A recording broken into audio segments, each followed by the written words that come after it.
నమస్కారం. నేను మీ సిరి. Welcome to నిన్ను కోరి.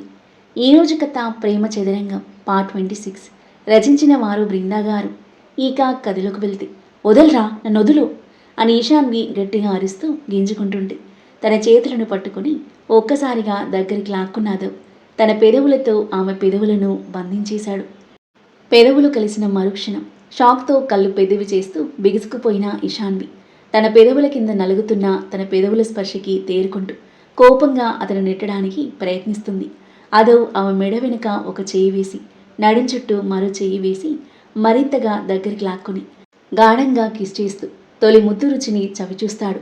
అదో బలం ముందు తన బలం ఏమాత్రం పని చేయకపోవడంతో అతని కింద పెదవిని కొరికేస్తుంది ఈశాన్వి. ఆమె పంటిఘాటికి సర్రుమని నొప్పి పుట్టి రక్తం పెదవిని తాకుతుంటే ఇంకా దగ్గరికి లాక్కుని ముద్దులోని తీవ్రతను పెంచేస్తాడు అదవ్. అతని భుజాలపై గట్టిగా కొడుతూ పెదవులను కొరికేస్తూ ఉన్న అదవ్ అస్సలు వదలకపోగా ఇంకా గాఢంగా కిస్ చేస్తుంటే ప్రతిఘటించడం ఆపేసి సైలెంట్గా ఉండిపోతుంది ఈశాన్వి.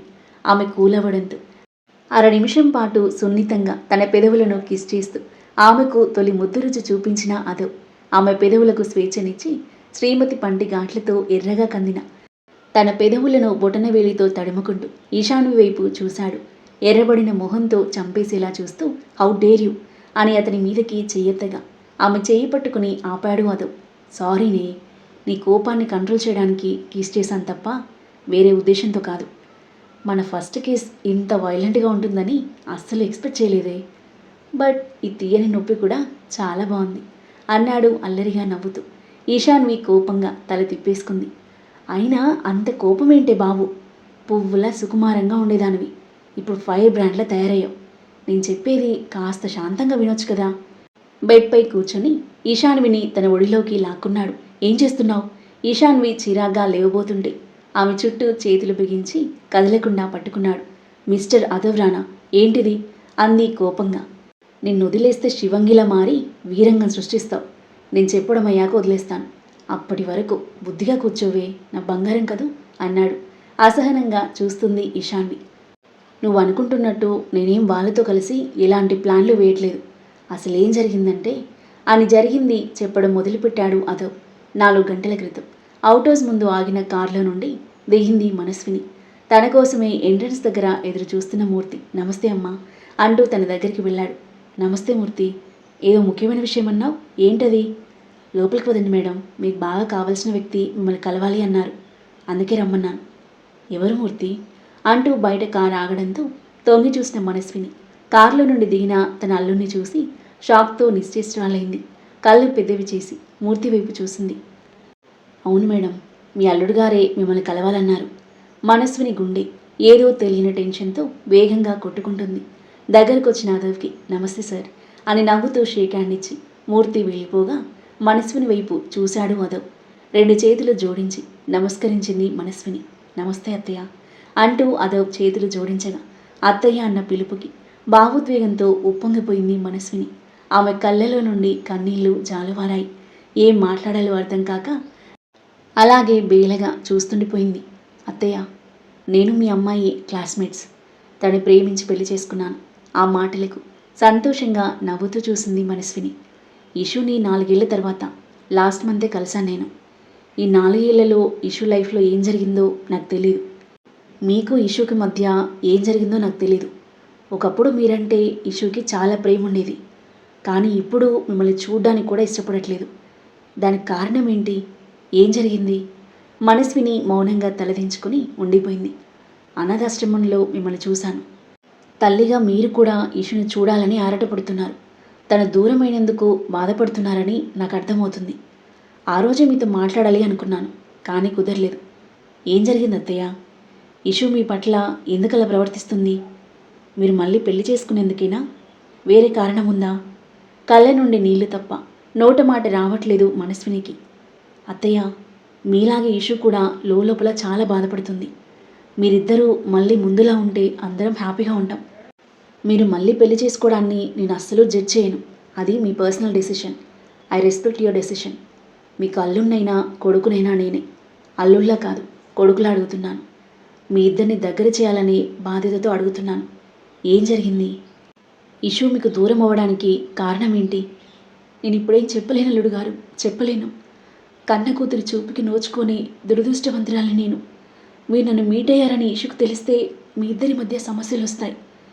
నా వల్ల మీ కాపురంలో సమస్యలు వస్తే నేను తట్టుకోలేను. నేను రేపు మాపో పోయేదాన్ని. ఎలాగోలా జీవితం గడిపేస్తాను. నా ఇషు నాకు దూరంగా ఉన్నా, నాతో మాట్లాడకపోయినా పర్లేదు. తను సంతోషంగా ఉంటే నాకు అదే చాలు అంది ఏడుస్తూ. అది కాదత్తయ్య, వివేక్ గారి నుండి ఏదైనా సమస్య ఉందా? సమస్య ఏదైనా నాకు చెప్పండి, నేను చూసుకుంటాను. ఏం మాట్లాడలేదు మనస్విని. సరే అత్తయ్య, మీకు చెప్పడం ఇష్టం లేకపోతే ఇట్స్ ఓకే. నేను మిమ్మల్ని ఫోర్స్ చేయను. బట్ ఒక్క విషయం, మీకు ఎలాంటి సమస్య వచ్చినా మీ అల్లుణ్ణి నేనున్నానని గుర్తుపెట్టుకోండి. అలాగే ఇష్యూ గురించి అస్సలు వరి అవ్వకండి. తను నా ప్రాణం. తను ఎప్పటికీ హ్యాపీగా ఉండేలా నేను చూసుకుంటాను. నేను ఉండగా తనని ఎవరు ఏం చేయలేరు. చాలా సంతోషం అల్లుడు గారు. నా మనసు నిండిపోయింది. బంగారం లాంటి మంచి మనసున్న మీరు భర్తగా రావడం మా ఇష్యూ అదృష్టం. నాకు ఇక ఎలాంటి బాధ లేదు. ఇద్దరు పిల్ల పాపలతో నిండు నూరేళ్ళు చెల్లగా ఉండండి. వెళ్ళొస్తాను అల్లుడు గారు అని చేతులు జోడించి కళ్ళనీళ్ళు తుడుచుకుంటూ మనస్విని వెళ్ళిపోతుంటే బాధగా చూస్తూ ఉండిపోయాడు అదో. అదే జరిగింది. చెప్పడం ఆపి ఈశాన్వి కళ్ళలోకి చూశాడు. అప్పటికే బగబగ మండిపోతుంది ఈశాన్వి. వదులు నన్ను అని కోపంగా అరిచేసరికి ఆమెను వదిలేశాడు అదో. అతని పైనుండి లేచి నిలబడింది. సో అత్త అల్లుడు ఒక పాటే అయిపోయారన్నమాట, సూపర్ అని క్లాప్స్ కొడుతుంది ఈశాన్వి. అది కాదు ఈశాన్వి, ఏం జరిగిందో తెలుసుకుందామని. తెలుసుకొని ఏం చేస్తావు? నేనే వద్దనుకున్నాక నువ్వెళ్ళి ఆవిడతో మాట్లాడమేంటి? మాట్లాడమే కాదు, నేనున్నాను అని భరోసా కూడా ఇచ్చావు. ఏ సమస్య ఉన్నా చూసుకుంటాను అని చెప్పావు. ఆవిడ గారి సమస్య నేను మాత్రమే. వాళ్ళకి నా ఆస్తి కావాలి, నా ప్రాణాలు కావాలి. ఇచ్చేస్తావా? ఈశాన్వి, అవును, నువ్వు అనుకుంటున్నట్టు ఆవిడ గారికి నా మీద ప్రేమ లేదు, అంతా నటన. నా ఆస్తి కోసం ఆ వివేక్ ఆడమన్నట్టు ఆడుతుంది. ఆవిడను మాత్రమే కలిసావా, లేదా ఆవిడ గారి భర్తను కూడా కలిసావా? మీ అమ్మను అంటూ ఈశాన్వి చురుగ్గా చూసేసరికి అత్తయ్యను మాత్రమే కలిశాను. ఏమో, ఎవరికి తెలుసు? నువ్వు ఆవిడను మీట్ అవ్వడం నాకు తెలిసింది కాబట్టి బయటపడ్డావు. నాకు తెలియకుండా అతని కూడా మీట్ అయి ఉంటావు. ఈశాన్వి, వాడి గురించి తెలిసి కూడా నేను మాట్లాడతానని ఎలా అనుకుంటున్నావు? మీ ఇద్దరి మధ్య అత్తయ్య నలిగిపోతూ బాధపడుతున్నారని, తనకి దూరమై నువ్వు బాధపడుతున్నావని, అసలేం జరిగిందో తెలుసుకొని మిమ్మల్ని దగ్గర చేయాలని చూశాను, అంతే. నేను చెప్పానా ఆవిడకు దూరమై నేను బాధపడుతున్నాను అని? నేను అడిగానా ఆవిడ నన్ను దగ్గర చేయమని? ఆవిడ్ని చూస్తేనే నా రక్తం మరిగిపోతుంది. ఆవిడ నీడను కూడా సహించలే నేను. అసలు నా విషయంలో నిన్ను ఎవరు జోక్యం చేసుకోమన్నారు? అంది ఆవేశంగా. విస్తుపోయి చూశాడు అదో. నేను నీ మొగున్నే. నిన్ను నీ బాధను పట్టించుకోకుండా ఎలా ఉంటాను? నీ గురించిన ప్రతి విషయం నాకు ఇంపార్టెంట్. నువ్వు చెప్పవు, ఎవరిని అడగొద్దు అంటే ఎలానే? నీలో నువ్వు నలిగిపోకుండా నాతో షేర్ చేసుకుంటే మనసులో భారమైనా తగ్గుతుంది కదే. మొగుడివి అని నువ్వు అనుకుంటే సరిపోదు మిస్టర్ అదవ్రానా, నేను అనుకోవాలి. నా పర్సనల్ విషయాల్లో జోక్యం చేసుకోవాలని చూడకు. మొగుడిగా పెత్తనం చేయాలని చూడకు. అండ్ నా గురించి నువ్వు వరి అవ్వాల్సిన అవసరం లేదు. నీ జాలి సింపతి నాకు అవసరం లేదు. ఈశాన్వి కటువైన మాటలకు అతని ప్రాణం చివుక్కుమంది. నాది జాలి సింపతి కాదే, బాధ. నీ మీదున్న ప్రేమతో నీ గురించి తెలుసుకోవాలి అని ఆరాటపడుతున్నాను, కానీ మొగుని అనే హక్కుతో నీ మీద పెత్తనం చేయాలి అనుకోలేదు. నువ్వెప్పుడు హ్యాపీగా ఉండేలా చూసుకోవడం నా బాధ్యత. అలా అనుకుంటే ఇంకోసారి నా పర్సనల్ విషయాలు తెలుసుకోవడం కానీ, నాకు నచ్చని వాళ్ళని మీట్ అవ్వడం కానీ చేయకు. కాదు కూడదు అని ఆవిడగారు బాధపడుతున్నారని మీట్ అయ్యావో నేను అస్సలు సహించను, కోపంగా చెప్పేసి చేతులు కట్టుకుని నిలబడింది. కొన్ని క్షణాలు మౌనంగా చూసినాదో. ఎందుకు శాన్వి ఇంత మొండిగా బిహేవ్ చేస్తున్నావు? అత్తయ్య మళ్ళీ పెళ్లి చేసుకునేందుకేనా అంత కోపం? చేసుకుంటే తప్పేంటి? భర్త పోయాక ఎంతమంది ఆడవాళ్ళు మళ్ళీ చేసుకోవట్లేదు? భార్య పోయాక ఎంతమంది మగవాళ్ళు మళ్ళీ పెళ్లి చేసుకోవట్లేదు? తనకి తోడుండాలి కదా. వాళ్ళిద్దరు కలిసి జీవితం కొనసాగించాలి అనుకున్నారు, పెళ్లి చేసుకున్నారు.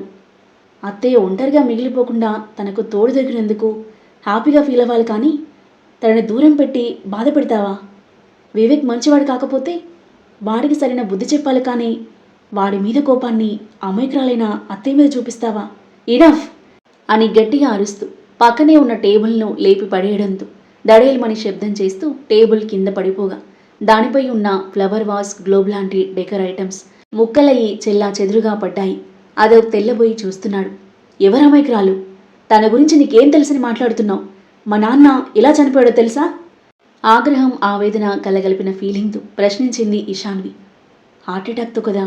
క్వశ్చన్ మార్క్ ఫేస్తో బాధగా అన్నాడు. కాదు, ఆయన హార్ట్అటాక్తో చనిపోలేదు. స్లీపింగ్ పిల్స్ వేసుకుని బలవంతంగా ప్రాణాలు తీసుకున్నారు. ఒక్కసారిగా బ్రేక్ అయిపోయి బెడ్పై కూలబడి ఏడుస్తుంది ఇషాన్వి. షాక్తో అదవ్ మైండ్ మొత్తం బ్లాంక్ అయిపోయింది. ఏమంటున్నావు ఇషాన్వి? అంకుల్ స్లీపింగ్ టాబ్లెట్స్ వేసుకుని చనిపోయారా? ఎందుకలా చేశారు? అడిగాడు ఆవేదనతో నమ్మలేనట్లుగా.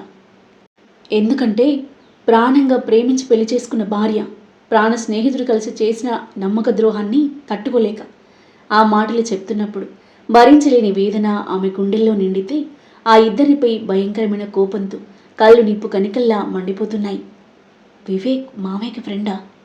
వివేక్ అత్తయ్య కలిసి మామయ్యను మోసం చేశారా? మరింత షాక్ అయ్యాడు అదవ్. ఆమె పక్కన వెళ్ళి కూర్చున్నాడు.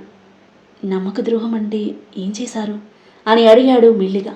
అతని కలిగిన అనుమానం నివృత్తి చేసుకోవడానికి ఈశాన్వికి గొంతు పెగల్లేదు. ఏమని చెప్పాలో ఎలా చెప్పాలో అర్థం కాక ఆమె హృదయం బరువెక్కింది. కన్న తల్లి గురించి చెప్పుకోవడానికి కూడా సిగ్గుపడాల్సిన పరిస్థితి తనకు వచ్చినందుకు ఆమె హృదయం కత్తులతో గుచ్చుతున్నంత నొప్పిగా ఉంది. ఆమె మోములోకి చూస్తున్న అదవ్కి విషయం దాదాపుగా అర్థమైన ఈశాన్వి నోటి వెంట వింటే గాని జరిగింది ఏంటో క్లియర్గా తెలుసుకోలేడు. ఆమె కళ్ళలోకి బాధగా చూస్తూ చెప్తుందా లేదా అనే సందిగ్ధంతో ఆమె సమాధానం కోసం ఎదురు చూస్తున్నాడు. ఎంతసేపైనా తన నుండి సమాధానం రాకపోవడంతో ఈశాన్వి ఏం జరిగింది అని అడిగాడు ఆమె చేతిపై చేయి వేసి మెల్లిగా. ఈశాన్వి కొన్ని క్షణాల మౌనం తర్వాత ఏం జరిగిందా? ప్రాణంగా ప్రేమించిన మా నాన్నను మోసం చేసి శారీరక సుఖం కోసం ఆ వివేక్తో అక్రమ సంబంధం కొనసాగించింది. లస్తో పరాయి మగాడికి అట్రాక్ట్ అయ్యి 25 ఏళ్ల పెళ్లి బంధాన్ని కాలదన్ని మొగుడి గుండెలు ముక్కలు చేసి తన చావుకి కారణమైన మహోన్నతురాలు అంది ఆగ్రహంతో మండిపోతూ. ఆ తరువాత ఏం జరగబోతుంది? ఈశాన్వి చెప్పింది విని అదవ్ ఎలా రియాక్ట్ అవ్వనున్నాడు? ఇంద్రనీల్ మనస్విని వివేక్ల మధ్య ఏం జరిగింది? తల్లి కూతుర్ల మధ్య దూరం తగ్గుతుందా లేదా? నిజం తెలిసిన అదవ్ ఏం చేయనున్నాడు? అనంత్ భూమిల లైఫ్లో ఏం జరగబోతుంది?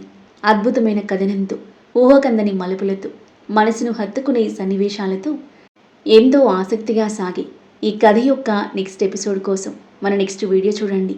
కథ నచ్చితే లైక్ చేయండి. ఈ కథపై మీ అభిప్రాయాన్ని తప్పకుండా కామెంట్ చేయండి. మరిన్ని ఇలాంటి ఇంట్రెస్టింగ్ స్టోరీస్ కోసం మన ఛానల్ని సబ్స్క్రైబ్ చేయండి. Thank you for listening.